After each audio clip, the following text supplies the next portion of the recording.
In order to install and run virtual hosts on a physical computer which has VMware ESXi 5.1 installed, as I mentioned on a previous video, you can use the vSphere client or you can use the vSphere web client version 5.1.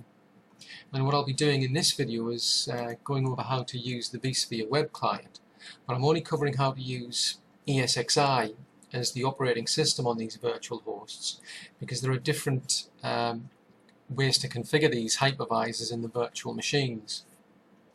So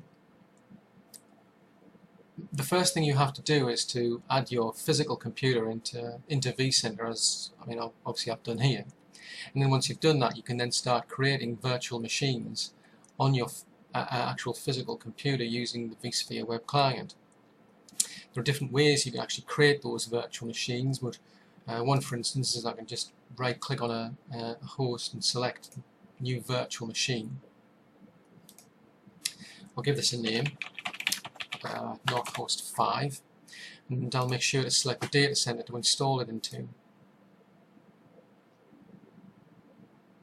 Because this is going to be a virtual host, I need to make sure to select the actual physical computer itself, and then I'll select the local hard drive to install these virtual machine files into. Now, as I mentioned in the other video, by default vSphere web client actually selects hardware version 9, whereas with the vSphere client, by default that selects hardware version 8, and it doesn't even give you the option to select version 9. If you wanted to use version 9, you'd have to create that virtual machine and then upgrade the hardware version afterwards. But in this case, I'll just click Next. For the operating system, I'll go with Other, and Other 64-bit.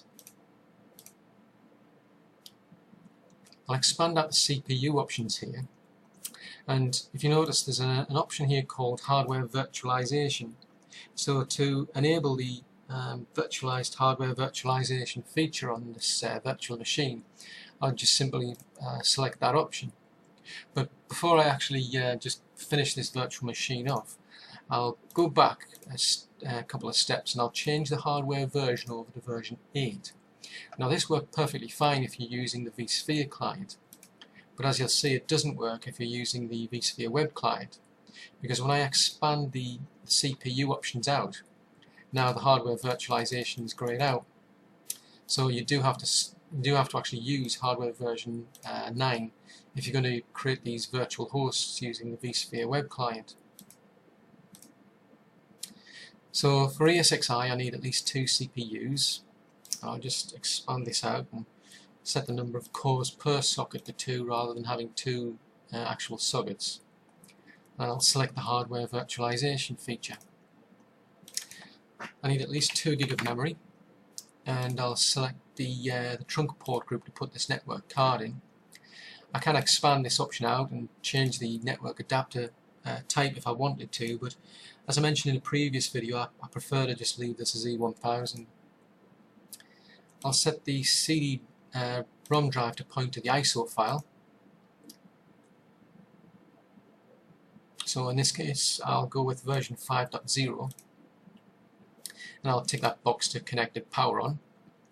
I'll delete the floppy disk drive, and although there are options here where I can add additional hardware, I only need one network card to be able to demonstrate the actual creation of this virtual machine. And that's it. That actually creates the virtual machine now. So I jump across to the actual list of virtual machines. Just go over this related Objects tab here, select virtual machines. Once this actual virtual machine's actually been created, I could actually just boot this up, install ESXi 5.0 on this virtual machine, and then once that's finished I could add it to vCenter as an actual host. But as I'll show you, if I go into the actual settings for this virtual machine, I'll click on the VM options, expand out general options. If you notice here that the virtual machine is actually powered off, but it won't let me change the operating system in the vSphere web client. I'm stuck with the other 64-bit operating system.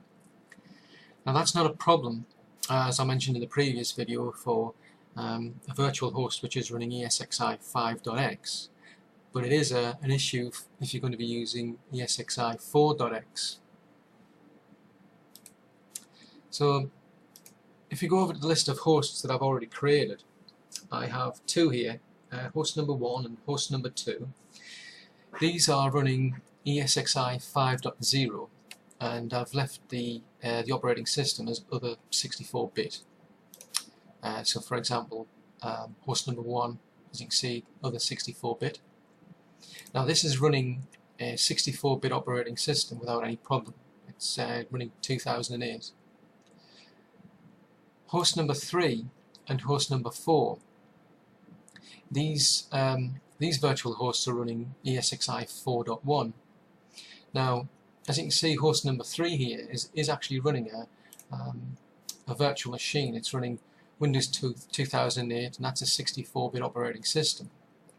And the reason that's working is because if I just jump over to the virtual machine itself, you can see I've actually changed the guest operating system over to 4.x. Whereas if you look at host number 4, I've deliberately left that as other 64-bit. Now, because I can't make a change to the guest operating system in the vSphere web client, what I actually did was I powered host number 3 off.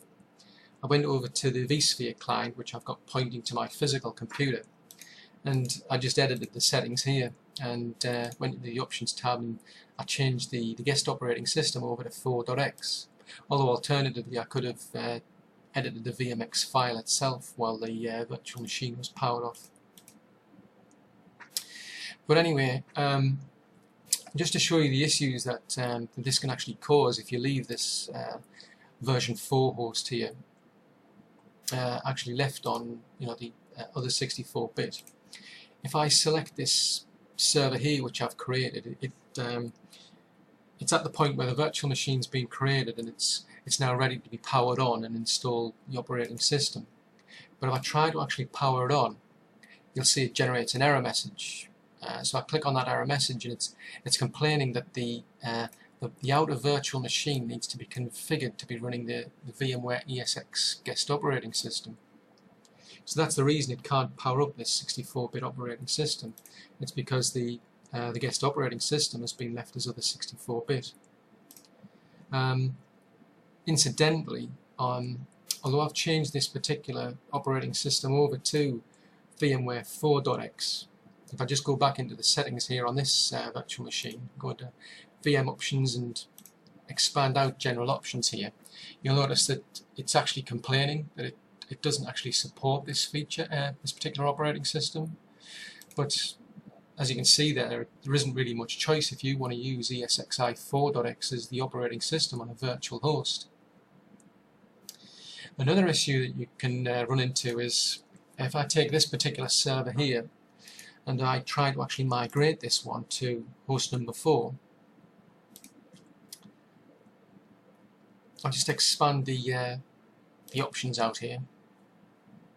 So if I select, say, host number 3, it doesn't complain, it says the compatibility checks have succeeded. If I select host number 2, it goes through its validation checks and says yes, compatibility check succeeded. If I select host number 4, it's not complaining here either. But if I actually try to migrate this virtual machine, server number 1, over to to host number 4, if you notice here it's actually stuck at 14%, and eventually it will time out and give me an error message. Another tip I would point out is I found that it's best to actually minimize these hosts and not show virtual machines as they're being migrated. I have actually found issues where sometimes the browser will actually crash, or it will generate some other problem. It does that whether I'm using, say, Google Chrome or I'm using Firefox as well. So I don't know whether that's unique to the vCenter server appliance or just these particular browsers yet, but it's just something I've been noticing while I've been doing all these tests. Anyway, if I go over to server number 2 here and opt to migrate that one, I'll migrate this one over to host number 2 just to show you that it's working. So I'll select host number 2, compatibility checks have succeeded, so I'll tell it to migrate that, and as you can see there, it's jumped straight at 40%, so I'll just minimise that quickly before something bad happens. So there you go, there's one of the features. For instance, everything, it's finished migrating the actual virtual machine, and then all of a sudden everything's just disappeared. But what I found is sometimes if I don't actually minimize that list of virtual machines running on the actual host, what happens is the actual browser itself crashes. But anyway, to actually fix that, I can just click on the refresh button up here, and it'll just go through the motions and it'll eventually bring everything back.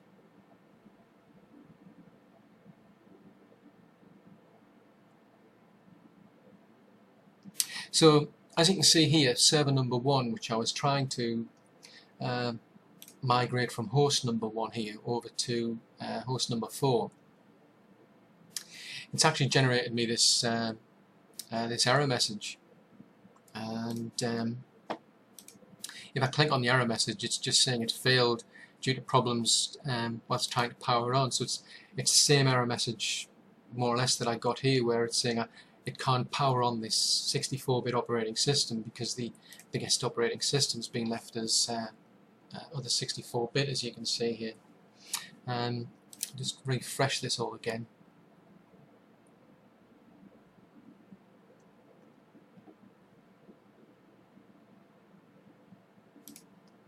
So I just want to see where my actual virtual machines have gone. Oh, there you go. It's now back there. So as you can see, server 1's still on host number 1, and server 2 was successfully migrated over to host number 2. So if you're going to use the vSphere web client, what you would do is you would add your physical computer into vCenter. Once you've done that, you can then use the vSphere web client to create a virtual machine on your physical computer. You would select the guest operating system as other 64-bit and select that hardware virtualization feature to enable a virtualized hardware virtualization feature on that virtual machine, which then lets you run a bare metal hypervisor on it.